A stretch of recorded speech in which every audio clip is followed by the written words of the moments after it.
everybody, and warm welcome to the Hyper Week first radio show.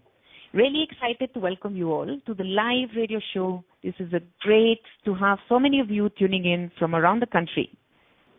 As all of you know, the Hyper Week is a right management initiative to energize, bring thought leadership, and engage the business community with one of the biggest challenges that organizations face today, high potentials.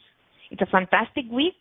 So many of you have been participating in our masterclass, our webinars, tweet chats, watching our videos, and now joining us at the Hyper Week radio show for a second year in a row.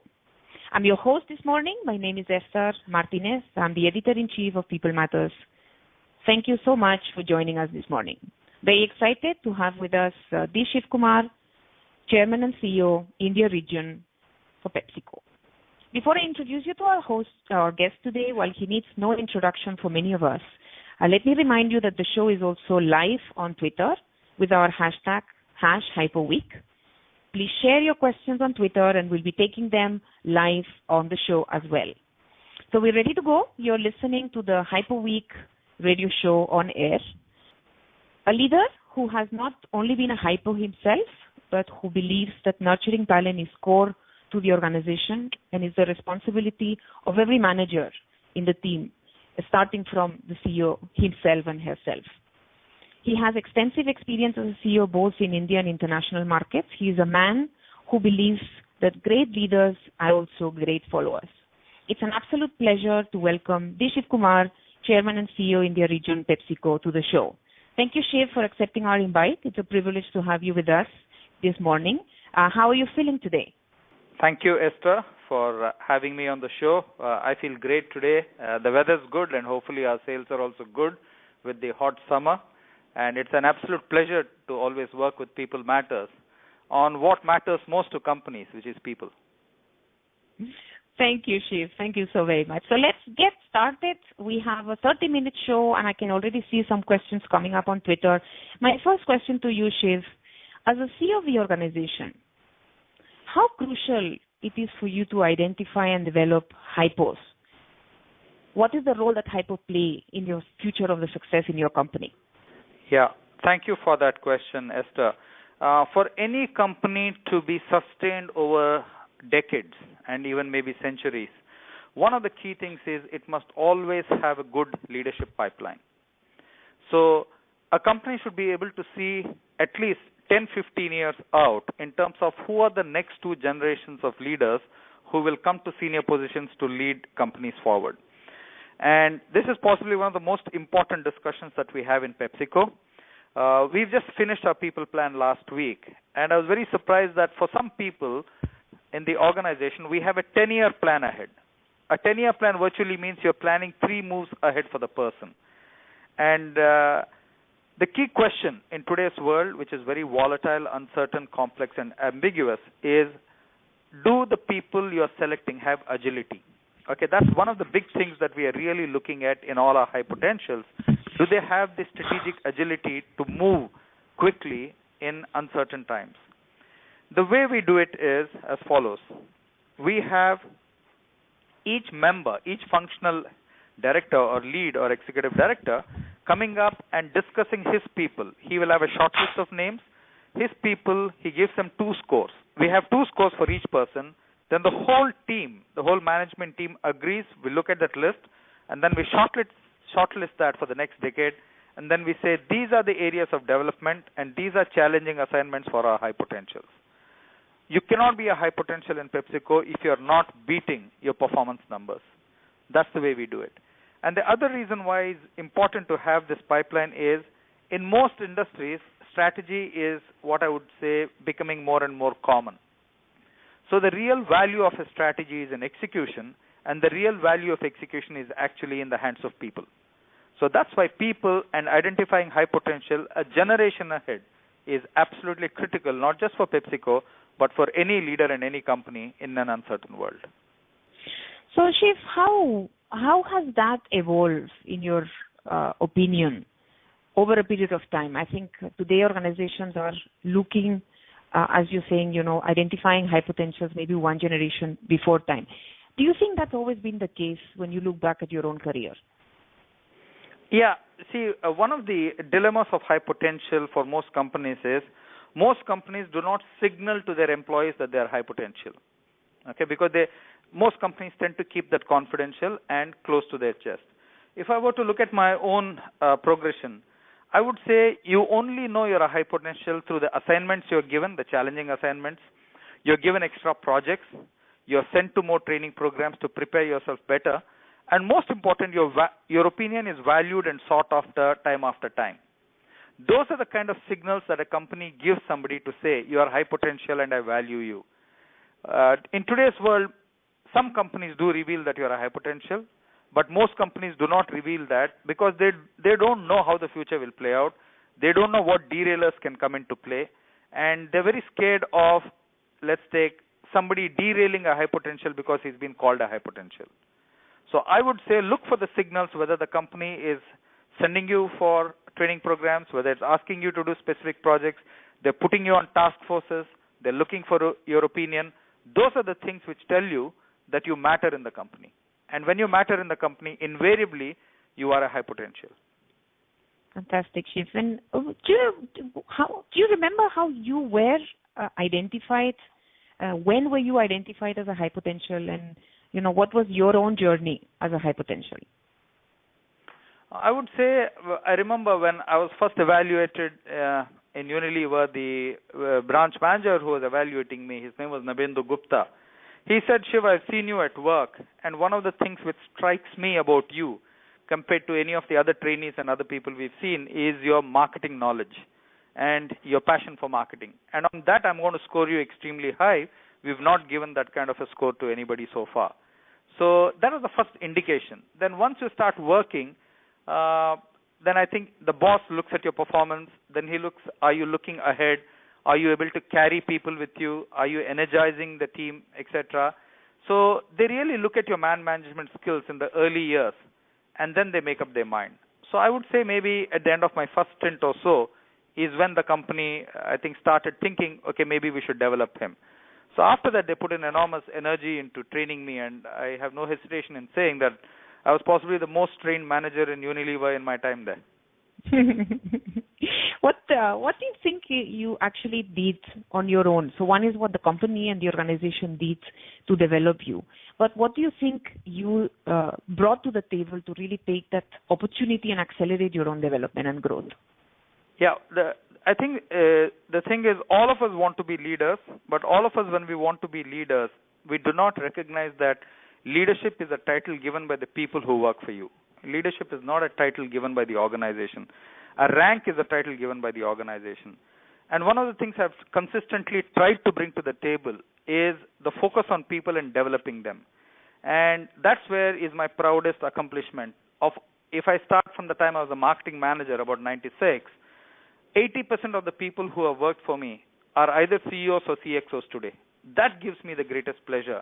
And more than any job I've done, or more than any brand I've built, or more than any business I've built, or more than any result achieved. The ability of leaders to develop the next range of leaders and see them fly in formation sometimes and see them fly on their own and do very well. I think that, to my mind, is what I am intensely proud of. Absolutely. Fantastic. High potentials require a tremendous amount of energy, hunger, that ability to really drive, the impossible. Where do you yourself get the energy from? What drives you? What drives you to achieve all your goals? Yeah, that's a very good question. The key thing is you must always think of the purpose. Why are you in this? And I think at any level in the company, we should all work for one thing, which is building the institution. So if I work in PepsiCo today, me and my team and everybody in the company should be working to build the institution which we value called PepsiCo. After that, we should build our team, and finally after that is ourselves.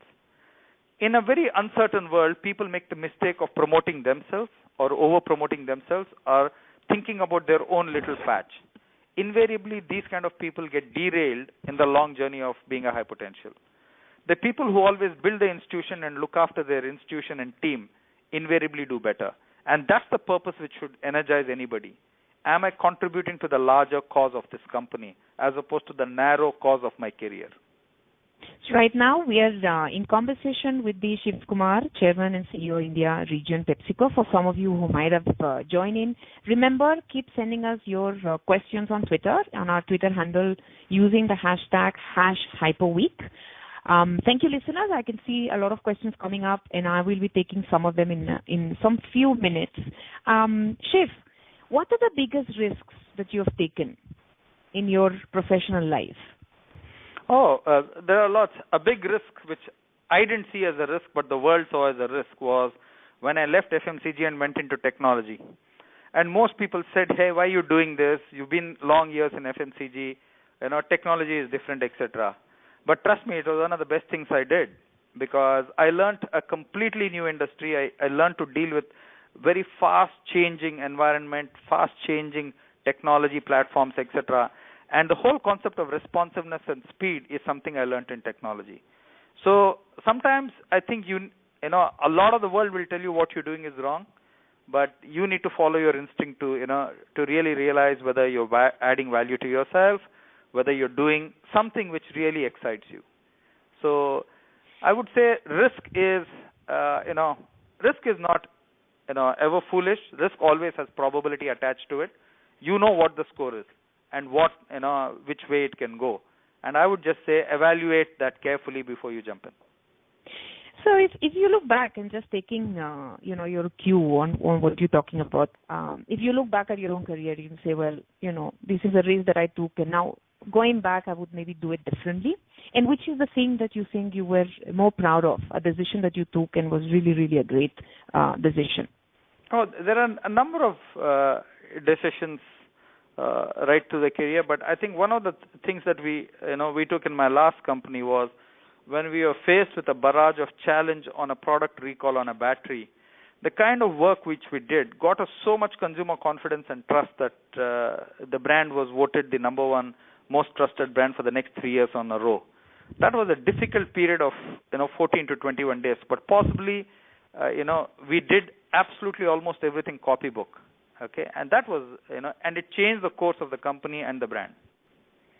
So I'm getting some questions from the audience. There is a question from Lipi. She's saying, what goes wrong on hyper programs, in your opinion? What do companies normally do wrong, and what is your opinion on how they need to go about building a successful and sustainable hyper program?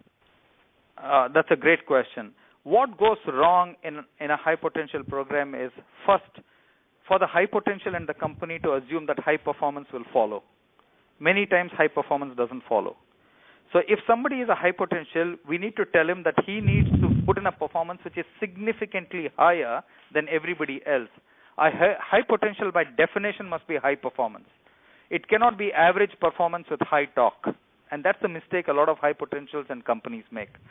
The second mistake companies make is they get seduced by the talk and the presentation skills of somebody who's articulate, and don't really focus on his delivery. Okay, so that's the second. The third one is, when you signal somebody as a high potential, you really want him to reach his levels of potential, you have to talk about his derailers. Okay, because somebody who's good with a team of 5 need not be necessarily good with a team of 50, or need not be necessarily good with a team of 500. So the company has to really take the development plan seriously and invest in the high potential on his derailers. And many high potentials have significant derailers which suddenly pop up when they're in leadership positions, and then everybody says, hey, what happened? Why didn't we catch this before? And the trends would have been there quite before. And the other thing which I would do today is give all your high potentials an executive coach. Okay, somebody who's a good sounding board to whom he can go and work in an atmosphere which is non-judgmental. Those are the kind of things which go wrong with high potentials. So, Shiv, you were talking about giving an executive coach. What do you think is the role of the coach, and why do you feel in India we're not so used to really having coaches on our workplace? Yeah, the thing is, in India, we come from a very competitive society. So when you come from a competitive society and you do well, you think you know it all. But the whole concept of an executive coach in most cases is not about business.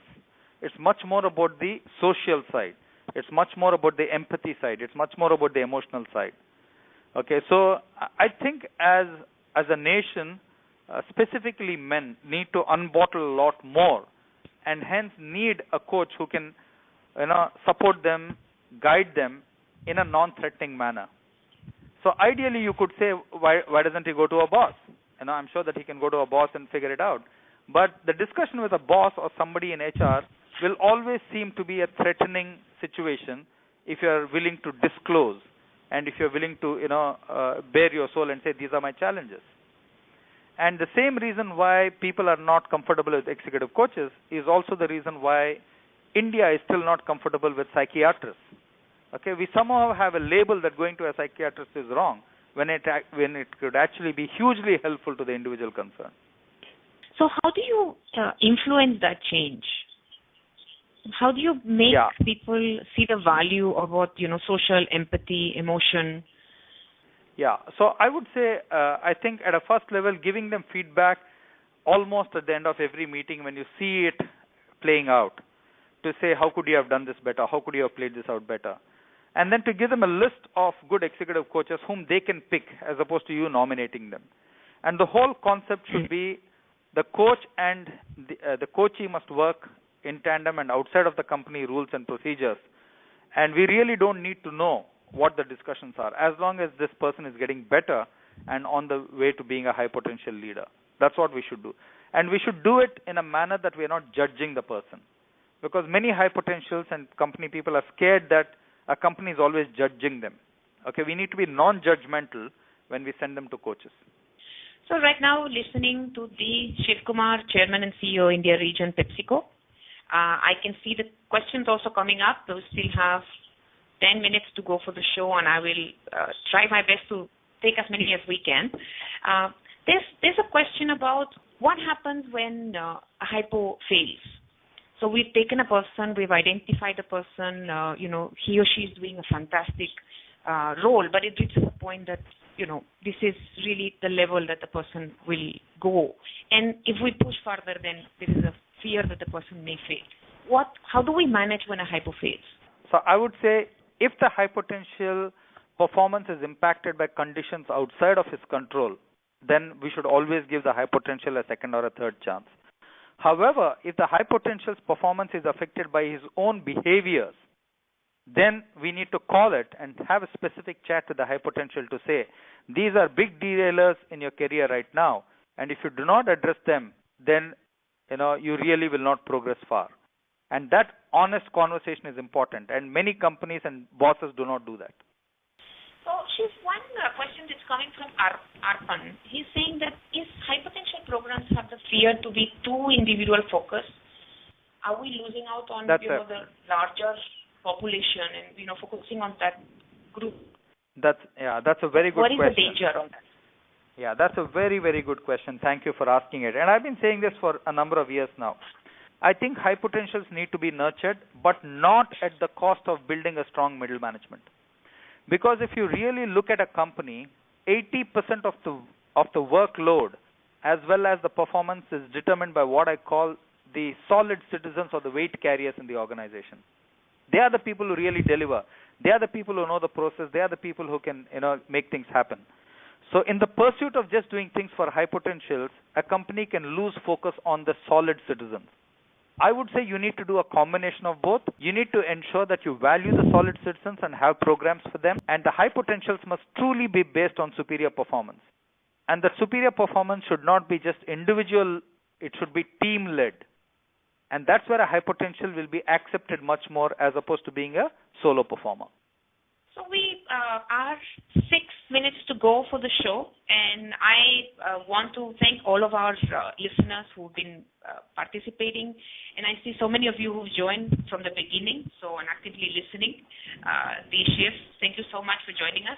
Before we close the program, I want many of our readers today and our listeners on the radio show are also high potentials themselves. What is your message to them? What is your message to the high potentials?